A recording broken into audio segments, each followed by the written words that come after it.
Hi friends, നമ്മളിന്നിവിടെ discuss ചെയ്യാൻ പോകുന്നത് KTUവിൽ എങ്ങനെ CGPA അല്ലെങ്കിൽ SGPA കാൽക്കുലേറ്റ് ചെയ്യാം എന്നതിനെ കുറിച്ചാണ്. നമ്മളുടെ അടുത്ത് ഒരുപാട് സ്റ്റുഡൻസ് ചോദിക്കലുണ്ട് എങ്ങനെയാണ് എളുപ്പത്തിൽ CGPA അല്ലെങ്കിൽ SGPA കാൽക്കുലേറ്റ് ചെയ്യാം എന്നതിനെ കുറിച്ചിട്ട്.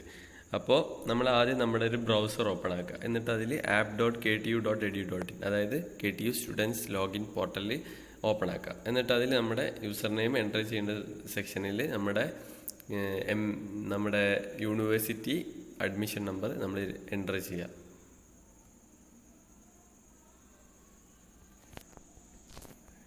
ദെൻ പാസ്വേഡ് എൻ്റർ ചെയ്യുക. എന്നിട്ട് ലോഗിൻ അടിക്കുക. ഇപ്പോൾ വരുന്ന ഇതാണ് നമ്മുടെ മെയിൻ സ്റ്റുഡൻറ്റ് ലോഗിൻ പോർട്ടലിൻ്റെ ഹോം പേജ്. ഇനി ഇവിടെ നിന്നിട്ട് നമ്മൾ ഈ രണ്ടാമത്തെ സെക്ഷൻ, അതായത് നമ്മുടെ പ്രൊഫൈൽ ഫോട്ടോന് താഴെയുള്ള കരിക്കുലം എന്ന് പറഞ്ഞ സെക്ഷനിൽ ക്ലിക്ക് ചെയ്യാം.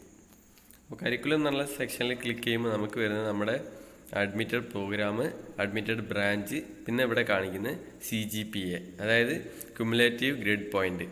ഇപ്പോൾ ഇതിലുള്ളത് 6.74 ആണ്, അതായത് ക്യുമുലേറ്റീവ് CGPA മൊത്തം സെമസ്റ്ററുകളുടെയും ഇതുവരെ വന്ന റിസൾട്ടുകളുടെ ഗ്രേഡ് പോയിൻ്റാണ് 6.74. അപ്പോൾ ഇപ്പോൾ കറണ്ട് സെമസ്റ്റർ S8 ആണെന്നും ഇവിടെ കാണിക്കുന്നുണ്ട്.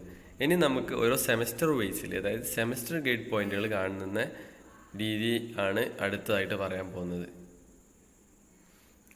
ഇവിടെ S1 എക്സാമ്പിളായിട്ട് S2 സെലക്ട് ചെയ്ത്.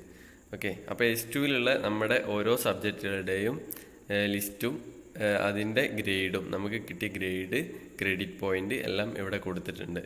ഓക്കെ, അങ്ങനെ എല്ലാ സെമസ്റ്ററുകളെയും നമുക്കിവിടെ ഇങ്ങനെ ലഭിക്കും. ഇനി ഓരോ സെമസ്റ്ററുകളെയും SGPA അതായത് സെമസ്റ്റർ ഗ്രേഡ് പോയിന്റ് കാണാൻ വേണ്ടിയിട്ട് നമ്മളിവിടെ റൈറ്റ് സൈഡിലുള്ള വ്യൂ ഗ്രേഡ് കാർഡ് എന്നുള്ള സെക്ഷനിൽ ക്ലിക്ക് ചെയ്യുക. അപ്പോൾ ഇവിടെ ഇപ്പോൾ S5ൻ്റെ വ്യൂ ഗ്രേഡ് കാർഡ് എന്ന സെക്ഷനാണ് ഞാൻ ക്ലിക്ക് ചെയ്തത്. അപ്പോൾ ഇവിടെ എനിക്ക് കാണിക്കുന്നു S5ൽ ടോട്ടൽ SGPA S5ൻ്റെ SGPA 6.72. ടോട്ടൽ ചെയ്യേണ്ട ക്രെഡിറ്റ് എല്ലാ ഡീറ്റെയിൽസും ഇവിടെ ഉണ്ട്. ഓക്കെ, ഇത് നമുക്ക് PDF ആയിട്ട് എക്സ്പോർട്ട് ചെയ്യാനുള്ള ഒരു ഓപ്ഷനും കൂടെ ഇവിടെ കൊടുത്തിട്ടുണ്ട്.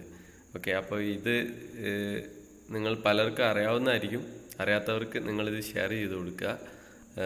ഇവിടെ മറ്റൊരു കാര്യം നമ്മൾ ശ്രദ്ധിക്കേണ്ടത്, നമ്മൾ ഇത് ബ്രൗസ് ചെയ്യുമ്പോൾ മൊബൈലുകളിൽ നമുക്ക് സപ്പോർട്ടീവായിട്ട് ഈ സൈറ്റ് കാണുന്നില്ലെങ്കിൽ നിങ്ങൾ ഒരിക്കലും ഈ ഡെസ്ക്ടോപ്പ് സൈറ്റ് ഓണാക്കാൻ മറന്നു പോകരുത്. അതായത് മൊബൈലുകളിലാണ് യൂസ് ചെയ്യുന്നതെങ്കിൽ ആ സെക്ഷൻ ഓണാക്കിയിട്ടാലേ നമുക്ക് മൊത്തം സൈറ്റിൻ്റെ വ്യൂ നമുക്ക് കിട്ടത്തുള്ളൂ. ഓക്കെ, അപ്പോൾ ഈ ചാനൽ നിങ്ങൾക്ക് ഉപകാരപ്പെടും എന്നാണ് എനിക്ക് തോന്നുന്നത്. അതുകൊണ്ട് നിങ്ങളിത് സബ്സ്ക്രൈബ് ചെയ്യണം, നിങ്ങളുടെ ഫ്രണ്ട്സിന് നിങ്ങൾ സജസ്റ്റ് ചെയ്യണം.